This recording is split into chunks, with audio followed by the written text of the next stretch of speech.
All right, everyone, we are live and welcome tonight. I am so grateful and honored to have a good friend joining us tonight for our Facebook Live show. Please welcome Brant Houghton. Brant, thanks so much for being here tonight. Hey, no, the pleasure's all mine, John. Thanks for having me. This is awesome. I'm ready to have some fun. Absolutely. So we're gonna have a conversation tonight. Brant's gonna share a story about how he's been able to really create a dream job and career for him that simply started with a Twitter message. And so we're gonna get to you and have you tell your story as we're welcoming everybody into the room. I want to thank you so much for promoting and pushing this Facebook Live event out to everybody in your network. We've already got more people coming into the room, which is great. So thank you so much. So for everybody who's joining, welcome.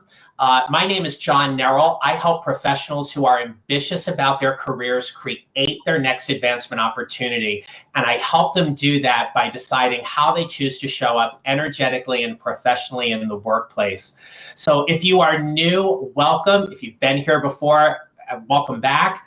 All of these episodes are archived on my Facebook page as well as on my website at johnnerrill.com. And on my website, I have a free resource for you, which is called 3 Steps to Creating Your Next Advancement Opportunity Without Feeling Overwhelmed.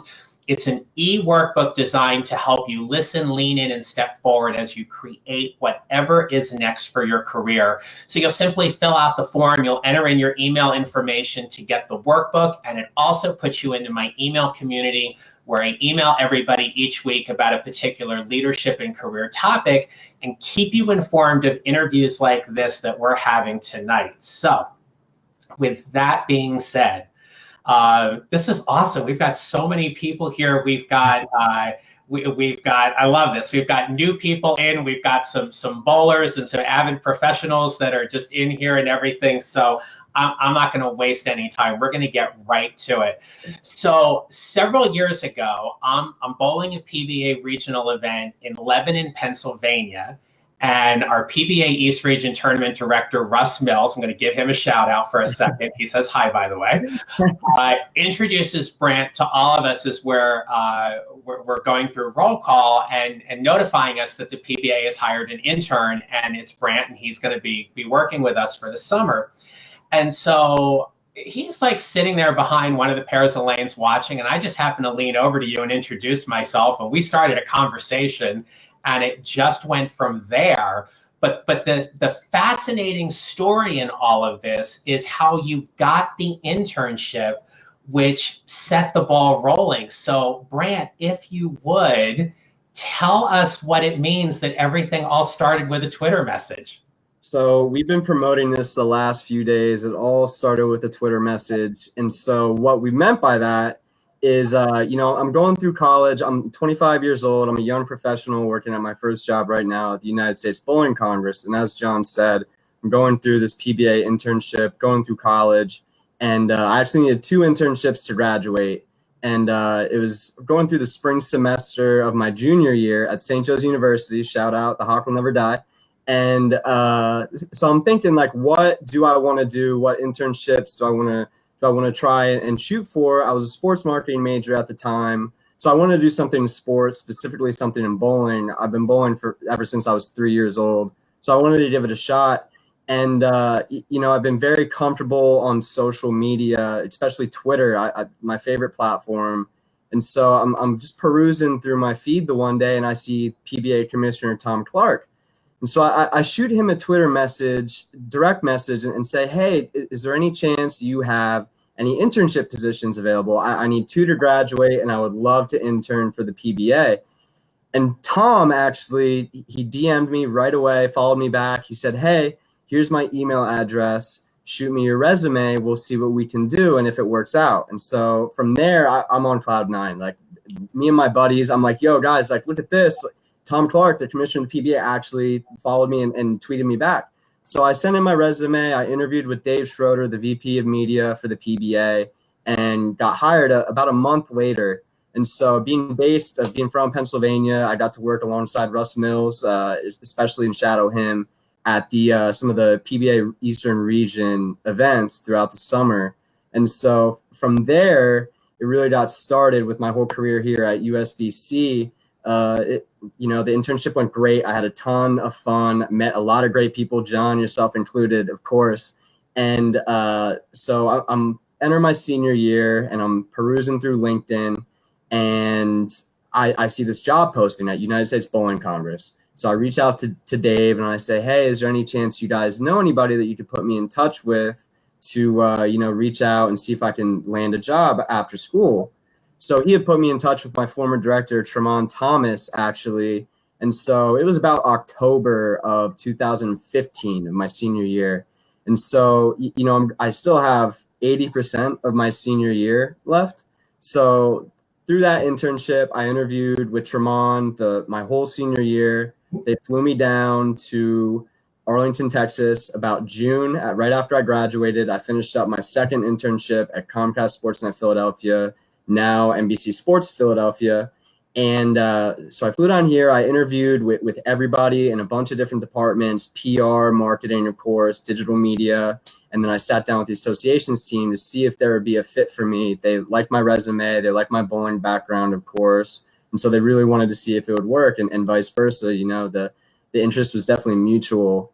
So I'm interviewing, and I go throughout the whole summer, and me and Tremont are sending some emails, talking on the phone every couple of weeks. And I had told him after I had eventually gotten hired, you know, I wasn't going to let that go. There, you know, 2 weeks would go by, I might not hear from him, and I would shoot him another email, just say, hey, how's it going? He had graduated from Northern Iowa and played football there. So I, you know, depending on the time of year, I'd say, hey, how are you guys looking for football? And just make some small talk to just keep peppering them and letting them know I'm still interested. You know, I have USBC in mind. So I go throughout the whole summer. You know, it got to a point where we weren't sure it was going to work out, but we kept in touch. And I had actually gotten another job just to bide my time and just chill, you know, make some money after graduation. And so Tremont, actually, I'll never forget this day. And my buddy Ernie, I see he's in the chat as well. I was living with him at the time. Tremont calls me up about the Wednesday before Labor Day. And he says, hey, sir, how's the job hunt going? And I was supposed to start my job the next day, gone through orientation. And I you know, it was something to make money. And I was confident I was going to kill it. But I was like, you know, like I'm looking, but nothing's really stuck yet, sir. And I'm just smiling to myself the whole time just because I'm thinking about, hey, like I'm about to start this new job. And he's like, okay, well, that's awesome. We'd love to offer you the job, marketing coordinator. It's Labor Day weekend, so we just need to get the executive director, Chad Murphy, to sign off on it. Give me a couple of days, and we'll send you the paperwork. And so, you know, I'm running down the stairs, and I'm, you know, exuberant with energy, and accepted the job on the spot. You know, we got all the paperwork finished up, and then probably about 2 to 3 weeks later, I moved down to Arlington from Philadelphia, Pennsylvania. Formerly grew up in Northumberland, Pennsylvania, small town USA, and I've been here ever since. So it'll be 3 years, October 3rd. Wow. So, yeah. Gosh, it doesn't seem that long, but in some ways, yeah, good for you. Yeah, no. So it really did all start with that Twitter message, and I was working remotely because PBA, you know, they all work from home. They don't have one big headquarters. And so I actually didn't meet Tom Clark until the 2017 Masters. And so we had talked on the phone. I had interviewed him a bunch for some school papers and just some internship stuff that I needed to cover throughout my senior year. So we were very familiar with each other, of course, but you know, the first face-to-face meeting wasn't until the 2017 Masters, about February, I believe. And, you know, we got to talking. I said, hey, thanks so much for the opportunity. And he reiterated, you know, it's all you, you know, reaching out through a Twitter message. Not a whole lot of people do that. So, you know, it was fearless, figured I had nothing to lose. And it really, really worked out in a way I could never imagine. Yeah. There's so much power in your story because what you did was you went for the ask. You know, you took a chance at emailing someone, you know, whether or not Tom was going to respond directly to that Twitter message or not.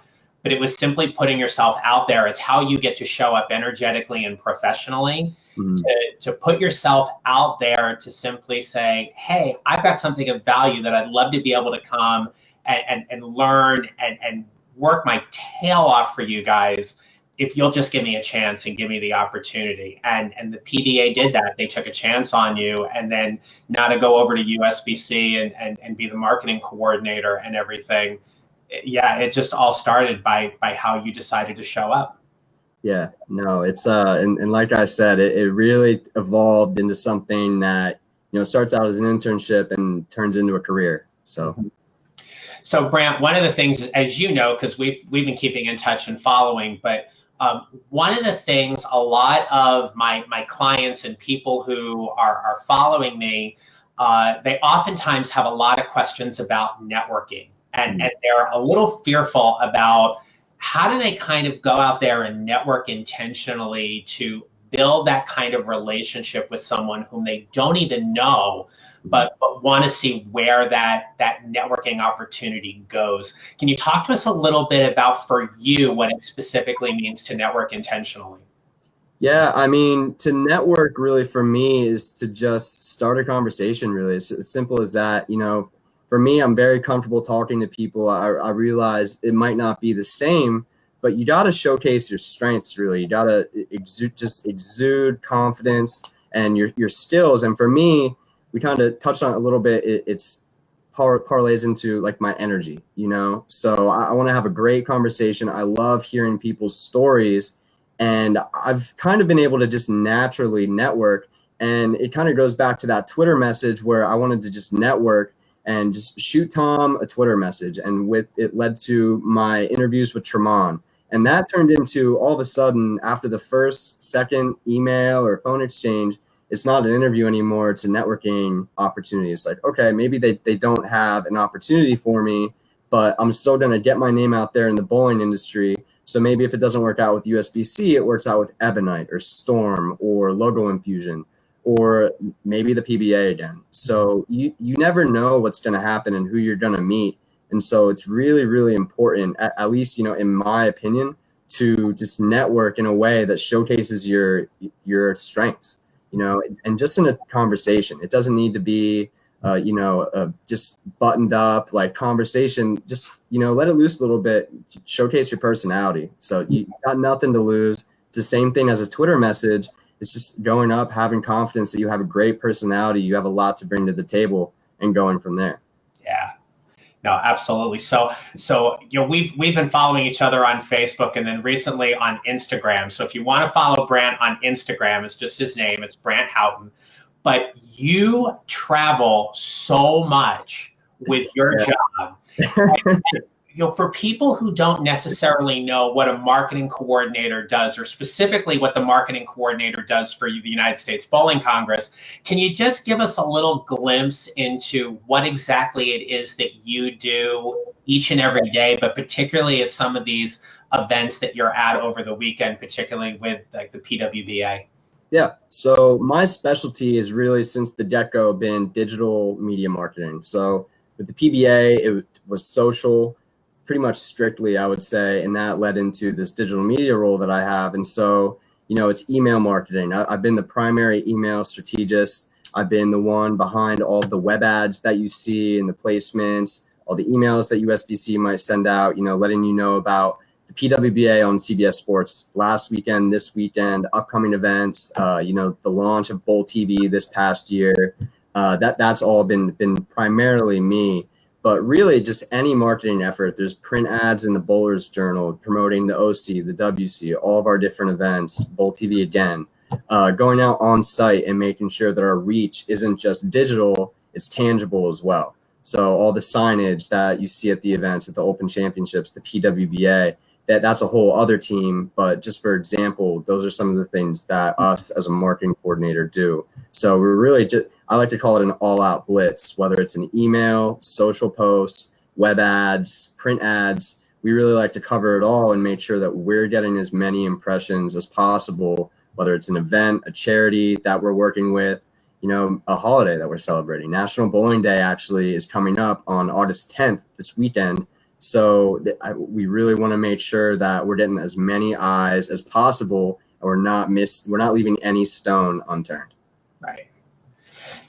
And you work so hard. I mean, it's like I was watching the PWBA telecast over the weekend, and there you are, like right before one of the matches and stuff. You're there, and you're working the crowd, and you're there for whatever you need. And one of the things I admire and respect so much about the work that you do, I mean, for as long as I've known you, is you're very, very conscious about brand. Right. So especially now for your work with USBC, you are very conscious about how you can protect and promote USBC's brand. But I oftentimes talk to that for us as professionals, we also have to be aware of our own brand and what that means and what we're putting out. So what does it mean for you to protect and promote your brand, especially as a very hardworking younger professional? I think for me, like you said, I travel a lot for my job. And so I really pride myself on bringing that high energy level and enthusiasm for bowling, my love of the sport, and just the bright lights. I cannot tell you, I get the chills at every live event that I go to at some point in the event. And I really, it's my goal every time I go out, whether this weekend I'm going to Louisville, next week it's Orlando, last week it was East Hartford, Connecticut. I do not want people to see me without a smile on my face or bringing that high energy or that love for the sport, because you don't know who's coming into that building to watch the event. It might be a diehard bowler, but it might just be somebody walking in trying to shoot pool. We had a bunch of people actually at the conclusion of the PWBA stop in East Hartford come in. They were trying to just go to the bar at the center. They were trying to shoot some pool. They really had no idea about the PWBA event. So I really pride myself on making sure I bring that energy. I do all the fan engagement on site. They call me the giveaway guru, getting the fans involved during the commercial breaks. And so I really want to make sure that I bring the heat so that, the next time we come to East Hartford, Louisville, Orlando, it might not be the biggest bowling city. There may not be every diehard bowling fan in the world there, but they want to come back because we gave them a great experience. Yeah. So, and if we're not bringing the energy and if we're not having a smile on our face and showing that we have fun at the event, they're not going to have fun. So I really just try and, I'm living the dream. So working in sports is something that I've wanted to do my whole life. And I get to work on these television sets for these live major sporting events. And it's something that you really can't even put into words. So just live in the moment and, have fun with everybody else that's at the event. Nice.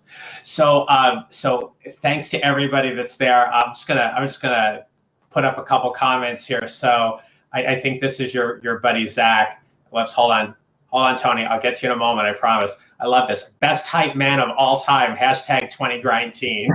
I want to give a quick shout out to Zach. He recently just got married last about a week and a half now.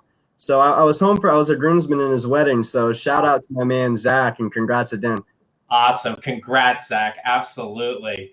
All right. So Tony wants us to stay on this a little bit. He says, talk more about protecting the brand. So what are some of the things that you think people can do in general to just protect and promote whatever brand it is that they're showcasing, they're honoring, they're working for? Mm-hmm. So for us, for USBC, our tagline and our slogan is a future for the sport. And so that's kind of a lob for me, a softball, because we want to constantly grow bowling. And so like I kind of touched on before, I'm really just trying to live it at every event that I go out to. We just finished up Junior Gold, a youth event. So that's just so important for us to really grow the sport from there. And so, if you can embody what your tagline is and what your slogan is and just live that whenever you step into the office, step out, travel for work, and just talk a little bit about what you love about your day-to-day job and what that slogan, what that brand means to you, I think at the end of the day, you're not going to hurt that brand at all. You're helping spread it and grow that brand as well. Right.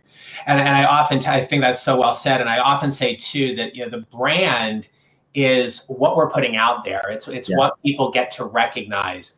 Your reputation is how well you follow through on that. Mm-hmm. Right? So especially when you think of larger companies, and I talk about this a lot when I'm doing a workshop, but if you look at companies like Southwest, and you see their the blue, red, and yellow heart that's part of their logo. I mean, that stands for something. That stands what they represent in terms of a customer service experience. You know when you see that what that stands for. But if you fly them and you have something that's anything different than that, more than likely Southwest is going to want to be able to correct that in some way, because they really care very deeply about their brand, and making sure that everybody first and foremost gets there safely, but also just has a really good experience when they're flying with them. Yep. Absolutely. Absolutely. So thanks. So if you guys have any more questions, feel free to keep putting them in here. We will get to them. So Brant, I'm going to just jump right to this, because I know this is such a big campaign of yours, and people have been using this hashtag and talking about it too. Talk to us about what 20 Grind Teen is and what it means to you. So 20 Grind Teen, to start out, it really started last year in 2018 with the hashtag 20 Great Teen. And so with that, I just really wanted to, everybody's got their New Year's resolutions, but I wanted to put something out there that not only held me accountable, but kind of helped me help others in a way. So I've always been about, really at the end of the day, I want to go to bed knowing that I've at least helped touch somebody in a positive way, whether it's put a smile on their face, motivated them a little bit, put some inspiration in their heads, or, just push them a little bit to their goal that they might not have gotten to before. And so 20 Great Teen led to 20 Grind Teen. And really, it's such a variety of topics for me, whether it's at the gym. I travel a lot, so putting some social posts about me at the gym, doing some weird workouts, you know what I mean? I've really adopted the slogan, you got to be comfortable being uncomfortable. And that's kind of the slogan of 20 Grind Teen. So if I'm putting this stuff out there on my social media account, it's holding me accountable. And, some people started reaching out to me like, hey, like, this is awesome. I would take a selfie, take a video, record it. Like, you can't stop. You got to unleash your inner lion, just some motivational speeches. And, it would be in the morning. I go to the gym in the morning before work. I started doing 2-a-days, and people just started responding to it. And, one of my friends, he reached out and said, hey, man, I'm finishing college now. Like, I had a talk with you over winter break, and that pushed me towards, finishing my classes. And that it makes you stop. And it really humbled me, where it's not only just about putting a smile on people's face anymore, just every little bit, just like a video, just a little video, a little hashtag 20 Grind Teen is pushing people, where it's like, hey, I know Brant, he's killing it. He's trying to do his thing. I'm going to try and do the same thing too. So it turned into people just, getting after it, grinding towards their goal. And one of the things that I would say in the video is, if you ever feel like your back is up against the wall, don't give up and just give in. Turn around and kick that wall down and chase after your dreams. You know what I mean? So it's just kind of stuff like that, where it might make you laugh. It might put a smile on your face. But at the end of the day, you really can't argue with the positivity that comes from that message. So it's evolved. We got our hashtag for 2020. We're going to keep doing it. And, at the end of the day, John, it's something as simple as a smile on somebody else's face. That's really, it's making the world a lot more positive for everybody to live in.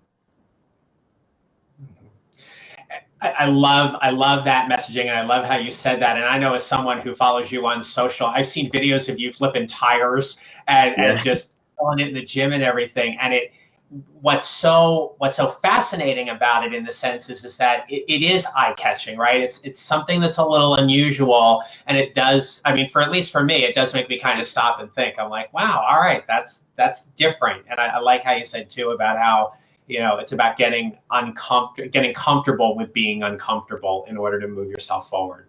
Absolutely. Yeah. Okay.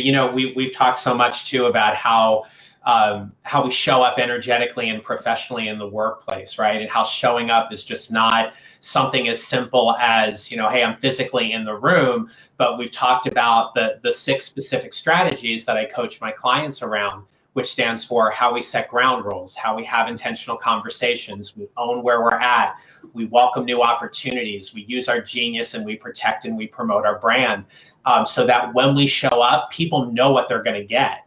And what I love about 20 Grind Teen is that if we're busting it and we're working hard each and every day, that's just making us better. Mm-hmm. And whether we're physically working at it or we're emotionally working at it in order to build a more meaningful connection and relationship with somebody, all of that just helps make us a better person. Absolutely. Yeah, I love. Keep up that great work, my friend. That's awesome. I appreciate that. Thank you. All right. So, all right. We have a question here from Jake. He says, "Who inspires you, Brant?" I really think, shout out to Jake. How's it going, buddy? Really kind of my family and my friends, really close to home. Really just I moved down to Arlington, Texas from Philadelphia, comfortable being uncomfortable. I knew nobody down here at all, chasing the dream, really wanted to work in sports, bowling specifically, got that opportunity. And, my mom was behind me 24/7, and me and my mom are best friends. Me and my sister were the three best friends anyone could have. So, going out there, chasing my dream. My sister moved out to Montana just recently. And, I'm not sure if me going down to Dallas was was a main motivator for that. But, I'm so proud of my sister for doing that and kind of going out of her comfort zone where she doesn't know anybody at all. She moved out there with her boyfriend, Jake, actually. But, just trying to live my life, have fun every day, and make my mom and my sister proud. My grandma, everybody back home, my friends. That's something that's always in the back of my mind. And, if I have a smile on my face, I like to think that, I'm making them proud. So I always strive for that, so I'm living my dream. Jessa, my sister, is doing the same. She moved up to Vermont and just recently graduated in May, and now Montana, getting an internship at Yellowstone National Park. So she's living her dream too. And, that's what inspires me to just keep pushing myself. So, hopefully that rubs off on her, rubs off on my mom, and really just everybody else in general. Just making a positive impact on people around me just inspires me day to day. Awesome. I'm having a good time. You having a good time? Oh, this is so much. I like to talk, John. At the very least, I'm having a blast. So typically we kind of keep these at a half an hour, but we're going to go longer if that's okay with you. All right. I'm fine. Yeah. We got some questions, and if you have more questions, feel free to chime in here. So I'm going to bring up a question from my friend Tony. Now, Tony and I, we get an opportunity to bowl the USBC Open Championships with the largest squad that gets to come bowl the Open Championship. So we get to bowl with Jim Costello and Jason Ondek's group. And Tony's a good friend, and he's a very passionate bowler. So his question is, and this goes back to the whole conversation around brand, right? Mm-hmm. So how do we engage more people from your perspective to join a league or to go out bowling? I think it's just, it all starts with a conversation and showcasing the energy and the positivity. Bowling since I was 3 in a league, that's where this really all started. And, over the years, I've bowled with some friends from school that haven't bowled after that. But, John, you've bowled in some PBA Eastern Regional events. You guys bowl at the OC, you and Tony. It's just showcasing that, bowling in a league, it might not be as intimidating as people think it is. And, going out and bowling in the OC, it's a lot of fun. And at the end of the day, I think the women's championships showcases this a lot. We marketed that as the biggest party on the lanes, the biggest party in bowling. And, the ladies, they love to go out and have fun and, get the girls together, get the girls back in town and really celebrate the event with each other. And I think that kind of goes back to Tony's question about bowling in a league too. It's all about showcasing that how much fun you have and the relationships that you make. And whether it's a church league or a youth league, whatever it might be, you're going out, you're meeting new people, you're networking. And it's not just, you might have a 200 average, but the approach and the lanes are open to everybody, so beginners and helping them out where if you know somebody that's a beginner, it's like, hey, maybe help take their game, not to the top level of competitiveness, but maybe just the next step and just take it day by day. And bowling's a lifetime sport. People bowl. I deal with people every day that bowl and they're 85, Yep. So you don't need to go from your regular Joe to a pro in one day, not at all, but it's just about exploring different things, trying, going into a bowling league, and really it's our responsibility to showcase how much fun and how much love we have for the sport to help grow it. Mm-hmm. Yeah, well said. And one of the things, just to layer onto that too, is that we know sport, regardless of whatever one it is a great way to bring people together. Mm-hmm. So the more people we can invite out to go throw a bowling ball, or to just spread the message a little bit more, what you're talking about, and telling them why we like the game so much. It's also another way to maybe pique some interest and help, we get one more person. If we all got one more person into a league, we'd have a lot more league bowlers. Absolutely. Yeah, absolutely. Your sister's name is? Jessa Houghton. Yeah, she's ringing in. Yes, she is. Hi, Jessa. Good to see you. Thanks so much. Zach wants to know what your best bowling memory is. That's an easy one. Me and Zach, actually, we were a part of the first boys team at our school to qualify for states. So we won the 2012 PA Eastern Region regional title. And, we thought we really blew it. You bowled 3 traditional games and then 6 Baker. We bowled really well at traditional. Thought we really choked in the Baker. And so we're sitting there and, our heads are down. We thought we missed out, and we were prime. We had a really good team and we were really close. We would stay at the bowling center and close it down 5 nights a week. And, we hear our name called, Chickalemmy High School, and we're jumping up and down. We're hugging each other. And then we go into the bracket play and we run the ladder. And, we had some teams rooting to see us in the finals. It's like, hey, nice job. Take out this team. That was a nice match there. And we ended up winning it. And, we finished 8th in the state that year. But, just the camaraderie that we had that season, really, honestly, that led to reaching out to the PBA. That led to my job here at the USBC and gives me the energy, because bowling really taught me how to win. And it taught me how to take pride in something and work the extra mile, because I was never the most talented bowler on the lanes, but I loved it. And I loved working hard. I loved getting after it. I loved getting after it with my boys, my friends, my family, and making not only myself better, but everybody else better as well. So shout out to Zach for that. That's an easy one.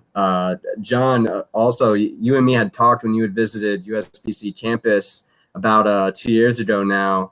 My first OC, we go out on our team builder every year. Thanks to USBC for that. And they let us bowl in our team builder is they send us to the Open Championships. Mm-hmm. If you're a female, they let you bowl in the women's or the Open, whatever you choose. And so my first Open Championships was the 2017 event at South Point. And the first 2 games of the team event, I didn't bowl as well as I would have liked to. And all of a sudden in the 3rd game, I have, the front 4, the front 5, and then that turns into the front 6, 7. And then finally I bowl the front 8. And I got to be honest, I had no idea what I was even doing. Like, I had no idea the significance of it until probably about a week later when I finally get home. And, I had turned that into a little mini vacation too. And, didn't go back to the office right away and saw some friends.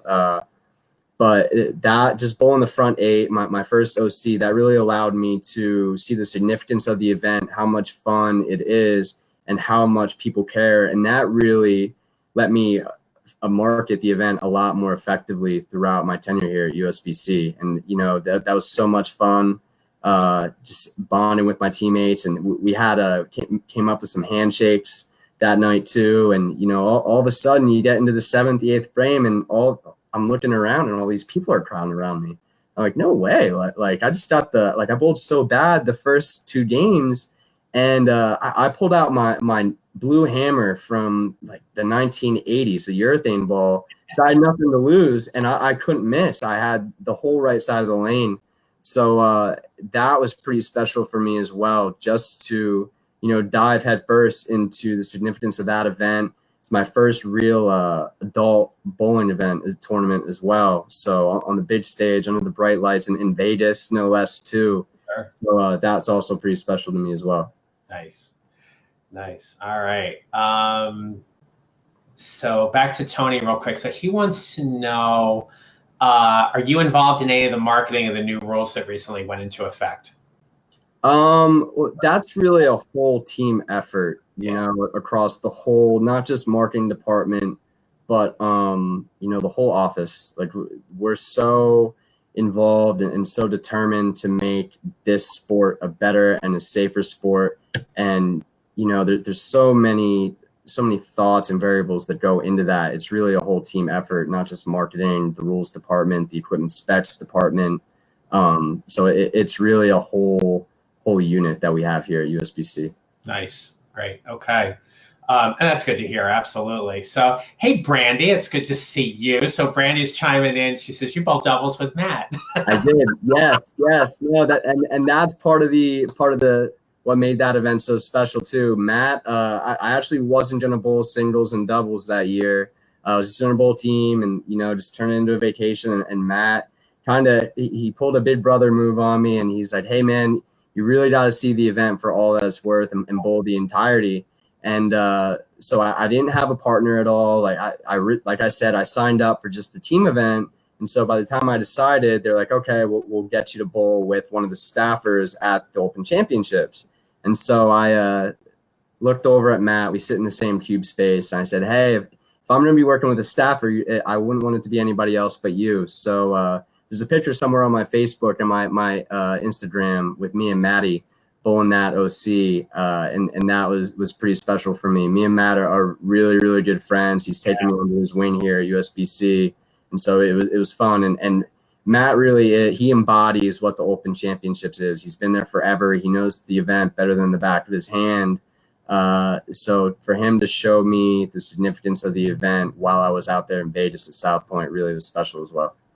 So and we are talking about Matt Cannizzaro, who is the communications director for USBC. And so while we're loving on Matt for a second, right? So I get to go bowl the Open Championships in El Paso in 2015. My friend Dan Stricker pulls me into his team, and we needed a fifth, so I pulled my friend Brian in. He had never bowled the Open Championships before. He had tried 2 years, the 2 consecutive years prior, and had to cancel at the last minute for both of them. And so we happened to go out and bowl, and we're bowling opening weekend. So of course, you know, the whole fanfare and everything there. And so Dan introduces Brian and me to Matt. Mm-hmm. And Matt, like, just, you know, this big heart and, hey, how you doing, and everything like that.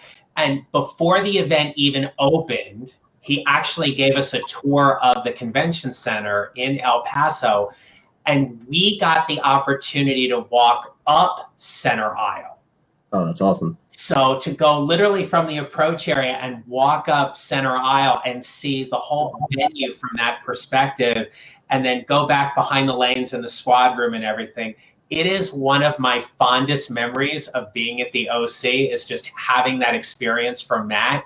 And, you know, Brian was like kind of taking it all in and everything as well too, which was great for a first timer, but I always appreciated his kindness in that moment. So I'm very, very thankful for that. Yeah, no, like I said, he loves to spread the history of the event. Matt's a bowling historian, a bowling fanatic. So that sounds like Matt, exactly. Yeah, awesome. All right, so as we're going to start wrapping up here, you know that I always like to ask one question of my guests as we kind of wrap up that has this common theme throughout this whole show. So what I'm going to ask you is, what would you tell someone who wants to create their next advancement opportunity? You know, I kind of touched on this before. And, you know, this may not exactly pertain, but when you feel like you have an obstacle standing in your way, you might be backed up against the wall, just take that opportunity into your own hands and kick that wall down, run right through that obstacle and be relentless. You can't let anything stop you. You're only out here, you're only alive for so long. So why not chase your dreams and make sure that you're not just living life to the fullest, but you're doing something that you love.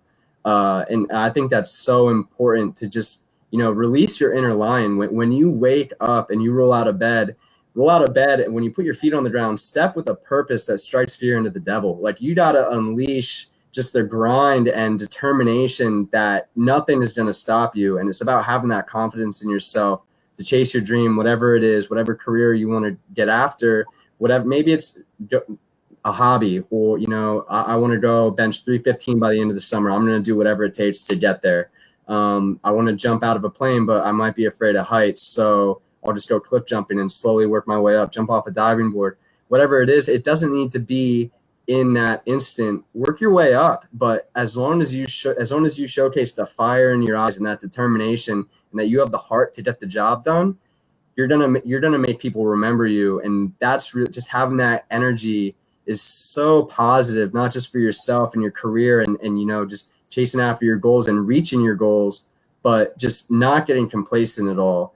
And I think that's also very important too. You got to keep climbing that mountain. And when you get to the top of it, you got to keep finding that next mountain, keep climbing and climbing and climbing until you end up on that Mount Rushmore. So maybe not get to the peak, but you want to get on that mountain. Nice. And Ernie's chiming in here. He's saying, release your inner lion, hashtag 20grind. That's right. All right. So look, as we wrap up, here's what I'm asking everybody that's watching this video tonight live, or you're catching it on the replay. If you know someone who would be interested in seeing this video tonight, share it with them. This will be posted on my website and my YouTube channel in a couple of days, but you can just send them the interview right off of my Facebook page. The other thing I want to ask you is, the next time you post something on social, hashtag it 20grind, and let's help Brant push this message out more than ever possible. And we can just do it one person at a time and spread this out. So thank you, Brant, for all of that. So if anybody wants to get a hold of you, what's the best way for them to do so? Hit me up on Instagram. Hit me up on my email as well. You know, as John's showing on the screen, at Brant Houghton. Shoot me a message. Shoot me an email. Reach out, bhoughton30@gmail.com. You know, share your story. If I can help you out, you know, whether it's just shooting the breeze with each other and trading some stories, you know, it's all about networking. That's what this is all about. It's about marketing yourself and, you know, just meeting new people and putting a smile on somebody's face at the end of the day, telling a funny joke, or, you know, pushing somebody to achieve their dream. Maybe they're having some doubts about something, but, you know, feel free to reach out. Go follow my Instagram. You'll see what 20 Grind Team's all about. And let's have some fun the rest of the year. Some people might say we're already in August, but we got a little under 4 months to keep dominating, keep grinding after our goals, and just achieving success. I love it. Absolutely. All right, Brant, thank you so much for your time tonight and sharing your message. It's been an honor. I am so grateful you took time to be on the show tonight. So thank you. Oh, no, the pleasure's all mine, John. Thanks for having me. It's been fun. Absolutely. All right, everybody. We wish you a great rest of the night. If you're seeing this, feel free to hit the like button, share it with somebody, and I'll be back with you next week for another interview. So take care. Good night, everybody. Be well and go bowling. Let's go bowling, baby. Go bowling. Hashtag 20grind. 20grind. Have a good night. Take care, everybody.